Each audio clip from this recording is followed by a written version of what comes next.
बिस्मिल्लाहिर्रहमानिर्रहीम अस्सलाम वालेकुम व्यूवर्स। आज भी मैं आपको कनाडा वीज़ा के हवाले से एक ऐसे इम्पोर्टेंट डॉक्यूमेंट के बारे में बताऊंगा जो कि आपकी फाइनेंशियल यानी आपकी जो टोटल नेट वर्थ है उसको प्रूव करता है और आपके फाइनेंशियल स्टेटस में उसका जो है उस डॉक्यूमेंट्स का मेजर कंट्रीब्यूशन होता है।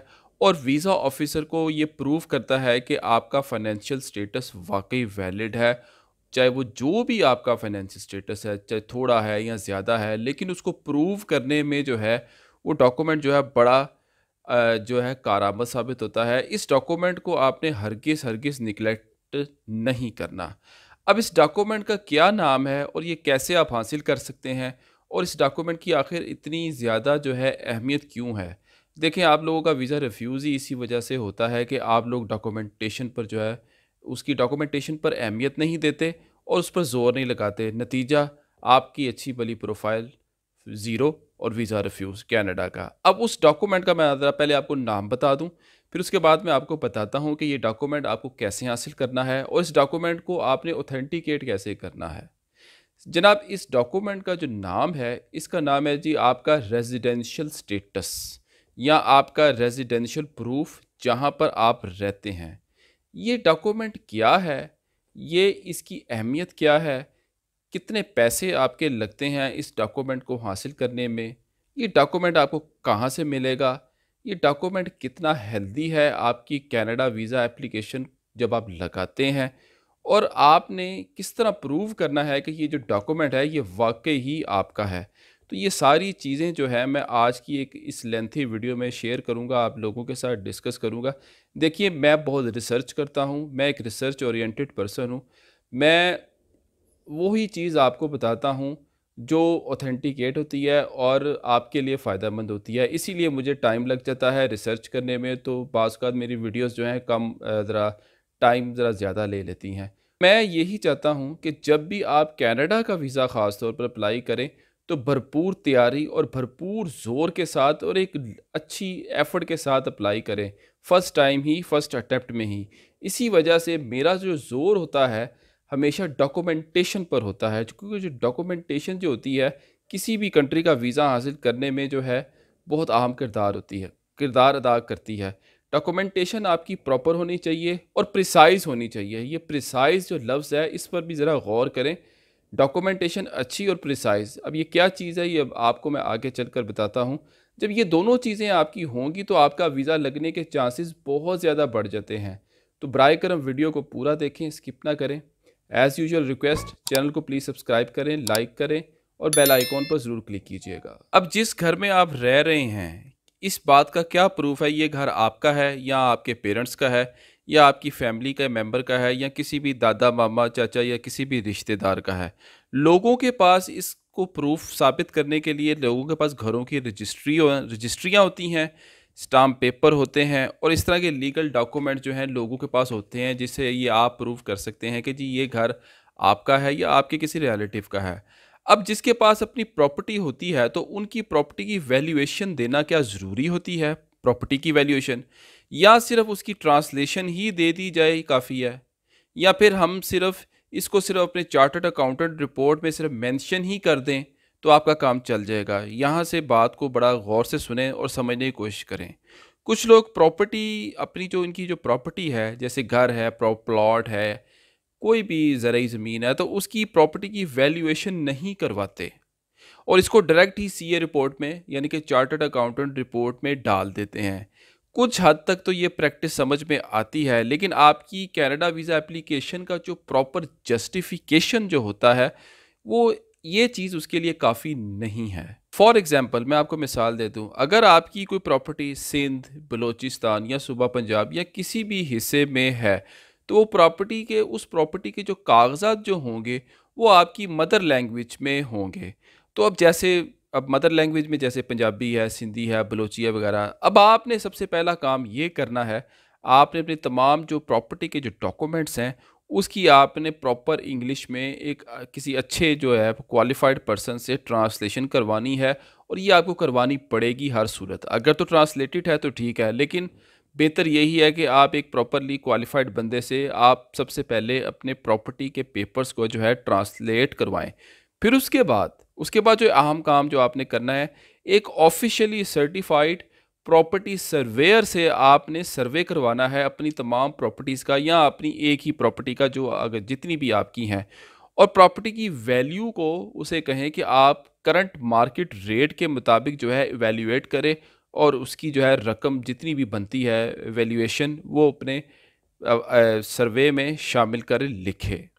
डॉक्यूमेंट्स की ट्रांसलेशन व्यूवर्स करवाना इसलिए ज़रूरी है कि अगर आप जब कनाडा की आईआरसीसी की वेबसाइट पर जाते हैं तो वहाँ पर कहीं नहीं लिखा कि आपने अपनी प्रॉपर्टी के जो कागजात हैं अपनी मदर लैंग्वेज में या नेशनल लैंग्वेज में देने हैं। तो इस बात का मतलब साफ और वाज़िया है कि आप जब भी कोई प्रॉपर्टी के डॉक्यूमेंट्स आपने अपनी वीज़ा एप्लीकेशन के साथ ऑनलाइन या बाय हैंड अगर अटैच कर रहे हैं तो आपने उनकी ट्रांसलेशन करवानी ही करवानी है। फिर उसके बाद जो है आपने उनको अटैच करना है और इंग्लिश में ट्रांसलेट करवा कर जो है आपने भेजना है। देखें, वीज़ा ऑफिसर के पास इतना ज़्यादा टाइम नहीं होता कि वो आपकी एक प्रॉपर्टी या जितनी भी प्रॉपर्टीज़ हैं उसके पाँच पाँच छः या सात आठ सफ़ों को बार बार पढ़े और ये देखे कि जी पहले प्रॉपर्टी किसके नाम थी, अब किसके नाम पर है, फ्यूचर में किसके नाम पर होगी, पहले इस प्रॉपर्टी का रकबा कितना था, अब कितना है, कितना मटेरियल वगैरह इस पर लगा था। तो आपने अपनी प्रॉपर्टी की डिटेल को एक शॉर्ट फॉर्म में जो है बनाना है। अब देखिए वैल्यूएशन का मतलब क्या है। अब वैल्यूएशन का मतलब है कि आप अपनी प्रॉपर्टी या किसी भी चीज़ को शॉर्ट फॉर्म में, एक शॉर्ट फॉर्म लैंग्वेज में ब्रीफ कर रहे हैं, यानी कि प्रॉपर्टी का एरिया कितना था, कितना है, इसमें मटेरियल कितना लगा है, इसकी कंस्ट्रक्शन कितनी हो चुकी है, और ये सारी चीज़ें आपका जो प्रॉपर्टी का जो इवैल्यूएटर जो है वो अपने लेटर में लिख कर देगा, और ये काम आपने लाजमी करना है।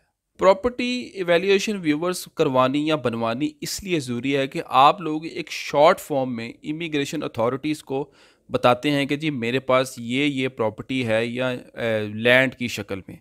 जो डॉक्यूमेंट्स आप लोगों के पास मौजूद होते हैं प्रॉपर्टी के, देखिए वो प्रेजेंटेबल नहीं होते, और इन डॉक्यूमेंट्स को लेकर आप कनाडा का ख़ास तौर पर वीज़ा अप्लाई नहीं कर सकते।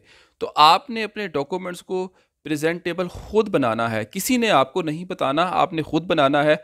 और ये कैसे आपने करना है, तरीका मैं आपको बता दिया है और बता रहा हूँ। अपनी प्रॉपर्टी के डॉक्यूमेंट्स की ट्रांसलेशन करवाएं, एक ऑफिशियली सर्टिफाइड सर्वेयर से सर्वे करवाएं, उस पर सारी डिटेल लिखें, और फिर मुख्तलिफ़ इदारों से जो भी मुतल्लिका रिलेटेड कंसर्न डिपार्टमेंट्स हैं उनसे अटेस्टेशन करवाएं। फिर जाके आपके जो प्रॉपर्टी के जो डॉक्यूमेंट हैं वो इवैल्यूएट होते हैं। इससे पहले आपने अपनी प्रॉपर्टी की इंग्लिश में ट्रांसलेशन करवानी है, फिर उसके बाद एक ऑफिशियली सर्टिफाइड सर्वेयर से, प्रॉपर्टी सर्वेयर से सर्वे करवाना है, वो आपको सर्वे रिपोर्ट बना के देगा। फिर उसके बाद आपने अपने सीए यानी कि चार्टर्ड अकाउंटेंट के पास जाना है, और वो आपकी सीए रिपोर्ट में यानी कि चार्टर्ड अकाउंटेंट रिपोर्ट में आपकी प्रॉपर्टी को ऐड करेगा।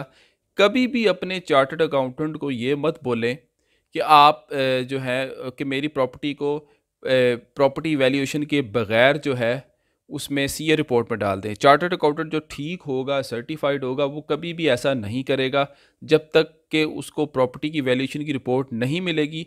वो आपकी रिपोर्ट प्रॉपर्टी की वैल्यू चार्टर्ड अकाउंटेंट रिपोर्ट में नहीं डालेगा। देखें व्यूवर्स, प्रॉपर्टी इवैल्यूएशन का जो डॉक्यूमेंट है ये आपके लिए बहुत ज़रूरी है। बात को दोबारा सुन लें, ये बहुत ही अहम है, क्योंकि कहीं ना कहीं ये डॉक्यूमेंट हमारी वीज़ा एप्लीकेशन को समझने में आसानी पैदा करता है। वो ऐसे कि जब वीज़ा ऑफिसर के पास आपकी ये तमाम रिपोर्ट्स और एप्लीकेशन जाएगी तो वो ये देखेगा कि देखे जी इसका तो एक या दो करोड़ का तो घर ही है, 1 या 2 करोड़ का घर ही है। अगर आप बाहर जाकर 50 लाख या 70-80 लाख का घर भी ख़रीदते हैं तो आपको उसकी मॉर्गेज देने में भी कम से कम 8 से 10 साल लग जाए, 8 से 10 साल का अरसा लग जाएगा, और आपको बहुत ज़्यादा टैक्स भी देना पड़ेगा। तो ये आपका एक प्लस पॉइंट है, आपका रेजिडेंशियल स्टेटस और या रेजिडेंशियल प्रूफ कि ये बंदा अपना घर छोड़कर 1.5-2 करोड़ का घर जो छोड़कर कनाडा जा रहा है तो ये वापस ज़रूर आएगा। तो बात याद रखिएगा, ये डॉक्यूमेंट आपके लिए ज़रूरी है और आपको ये हासिल करना ही पड़ेगा कि आपके पास अपना घर है और आपके पास एक वैलिड पॉइंट है, एक वैलिड रीज़न है वापस आने की, और आपके पास एक point two describe your self भी है कि जी मेरा अपना घर है, मैंने वापस आना ही आना है।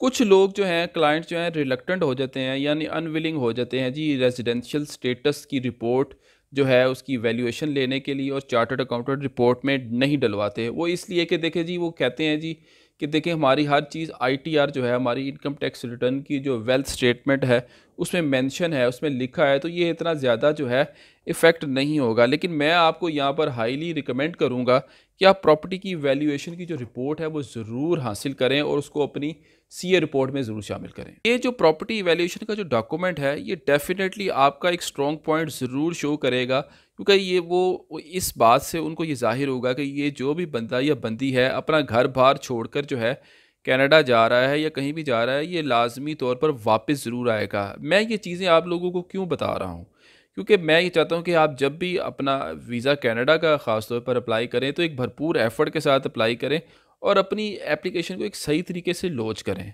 देखें, बग़ैर वजह के या बग़ैर किसी वजह के या बग़ैर किसी सॉलिड रीज़न के वीज़ा रेशो नहीं बढ़ती, या आपको और आपको वीज़ा नहीं मिलता। अगर वीज़ा मिलता है तो उसमें कोई ना कोई चीज़ ऐसी ज़रूर होती है, स्ट्रॉन्ग पॉइंट्स ज़रूर होते हैं, या डॉक्यूमेंटेशन ऐसी ज़रूर होती है, और डॉक्यूमेंटेशन की ऑथेंटिकेशन भी ऐसी होती है जिसकी वजह से वीज़ा ऑफ़िसर मजबूर हो जाता है कि मैं इसको वीज़ा ग्रांट करूं, क्योंकि नहीं तो वीज़ा ऑफ़िसर किसी बात का जो है पाबंद नहीं होता।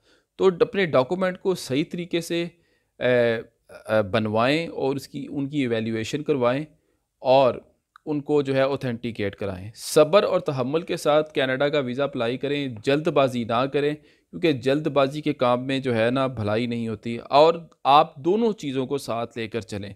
रिज़ल्ट आपका पॉजिटिव भी हो सकता है और नेगेटिव भी हो सकता है। तो be prepared for both sides. Video आपको कैसी लगी मुझे कमेंट सेक्शन में ज़रूर बताइएगा, और वीडियो को ज़्यादा से ज़्यादा शेयर कीजिएगा। अब तक के लिए इतना ही। अल्लाह हाफ़िज़।